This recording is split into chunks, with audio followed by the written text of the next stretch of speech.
As you heard Jim Rosenthal mention, the England players not happy about the length of the grass on the pitch here.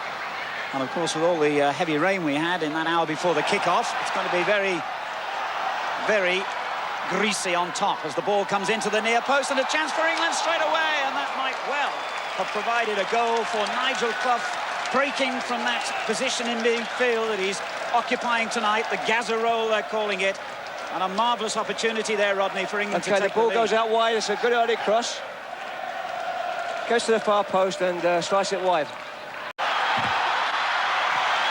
And that's a dangerous-looking ball into the box, and Palmer went in with a fine challenge. Might just have made all the difference, really, there. Certainly, Wijnaldum was in a good position to capitalise if there'd been any mistake.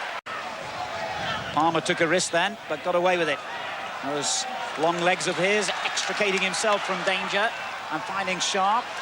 On it goes to Ferdinand, and that's a lovely little flick header on. And the curl shot was a terrific effort from John Barnes. And I think it's Ince lying injured. Ferdinand, in fact, as he went up to win that high ball, which brought about the opportunity there for Barnes. He obviously just caught his ankle and landed awkwardly on it. Opportunity there, Rodney, for John Barnes. Yes, we talked earlier about Doyle marking Ferdinand, and Ferdinand really has given him all sorts of problems at the moment. Graham Taylor, when he announced his team, said that he was going to play Barnes up front with Ferdinand, and so far that's exactly what's happened. Here goes Wegerle. Oh, that's lovely skill. And not a bad ball forward to Dooley. Chris Woods to England's rescue then. Dooley made a terrific break from midfield, and it was the skill of Wegerle that set up the opening. Yeah, Roy Wegerle has got this ability that he's got a lovely touch on the ball, and he threads a lovely ball through there, and I'm surprised that Dooley pulled out of that one. Harkes. A forward by Lapper. A little layoff by Wegerle was a lovely one, and now England again finding as the Americans pull players to two sides of the field, the gaps start to open up, and there's a chance here for Wegerle, and it was whipped off his toe as he was threatening to shoot, but America still looking dangerous. And it goes in deep, and once again England stretch, and Ramos takes it back, and it's a goal!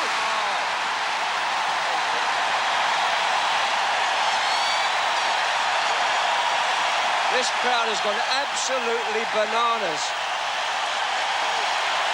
Can you believe it?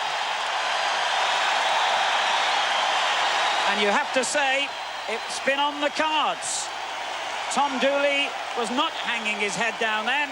He got his head in exactly the right place for the lovely little pullback by Ramos. England in red shirts tonight, remember, now attacking the goal to our right. And if ever there was a critical 45 minutes in the history of English football, and in the 3 years of Graham Taylor's reign as England manager, this is it. We can't, of course, overstate it, because it is basically a friendly competition, this. And as such, it's not really going to make any difference to England's World Cup future if they lose this, but you can only begin to imagine the headlines if they do, as Dixon crosses a useful ball in, and it's a brilliant save by Miola to prevent what would have been an own goal equaliser there. He really did take off. That was superbly agile goalkeeping, and England so unlucky not to get back on level terms. As Clavijo plays a good ball in, Wegerle takes it well on the chest. Great challenge. And Pallister's interception saves England another embarrassing moment. Wegerle took it beautifully on the chest and was poised to wrap that ball in when Pallister came to England's rescue. There you see again, Palmer and Pallister getting caught, nobody marking Wegerle. Got Dixon to the right, he got right ahead of him. Sharp, the player in possession, looks for Ian Wright. He tried to find him again, but Armstrong hooks it clear. Only as far as Ince. Good run here by the England captain, but the layoff wasn't so good. And then Dooley runs into trouble, and it breaks here to Clough. Chance for England.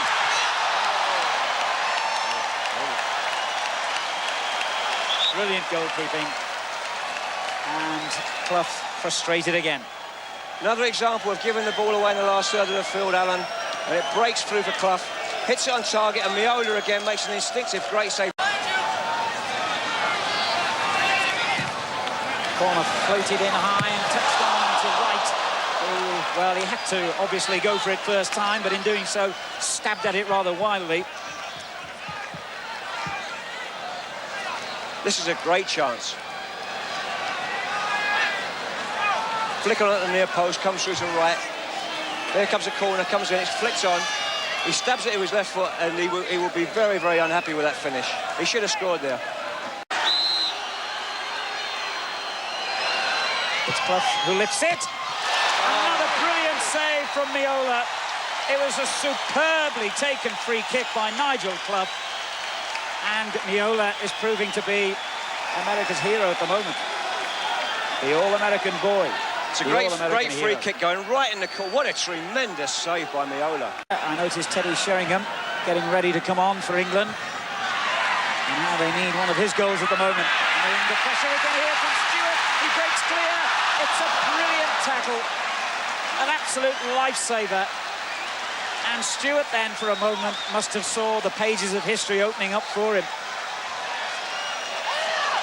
This is a last-ditch tackle that really is going to save a lot of embarrassment on the England bench. It's a brilliantly timed tackle. Not to give away a penalty as well, because it could have been a penalty kick.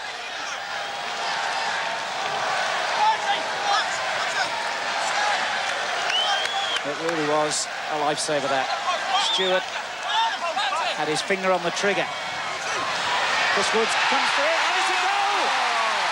And the substitute has scored, and the United States have gone absolutely crazy here, and I'm sure the whole nation will as well.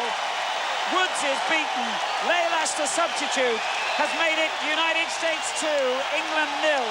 The tormented figure of Graham Taylor knows now that the talk in the papers tomorrow will be, how long can he stay in the job? Well, we talked in the first half about the way the Americans pile in on set ball situations. This is a brilliant corner, right in the deadly area of the box. Chris Woods goes up, but the boy out-jumps him and scores a magnificent header. And Graham Taylor may be looking at his epitaph. Adverse weather in Washington. There's the pictures. Adverse conditions all over the pitch here have made England lose their pride and lose any shape in this performance. And one of the great disasters for English football is on the make here. Another brilliant save by Meola denies us even the consolation of a goal from Ian Wright. This man has been a hero for America tonight. No doubt about it. He's been absolutely magnificent in the second half. Right turns, gets a great shot off. What does Graham Taylor do next? How many more new faces can you bring in? How more often can you change the tactics? How much more can you change the personnel? Where do England go from here? Those and a dozen more questions will be asked, I'm sure, many times in the ensuing months. England could get a goal back here with Wright, though. Viola's done it again. I don't think this guy's going to be beaten tonight. I really don't. If one of the best strikers in English football can't beat him, what hope is there for Graham Taylor in England? What a performance by Meola, Rodney. If Casey Keller's a #1, then Meola must be something, because he's been absolutely magnificent tonight. Celebrations will go on long into the night here in Boston, I'm sure. And in Harkes Sheffield as well, will probably. lead them as he whips the free kick in, and Alistair is forced to concede one last corner. And back home, the newspapers will be sharpening their pencils and sharpening the knives for this man. It's all over. We have seen a sad, sad night in English football history. And Graham Taylor knows that he will be going, not exactly like a lamb, but certainly to the slaughter of the English media and the English public after this defeat. The match has ended with an historic scoreline. The United States of America 2, England 0.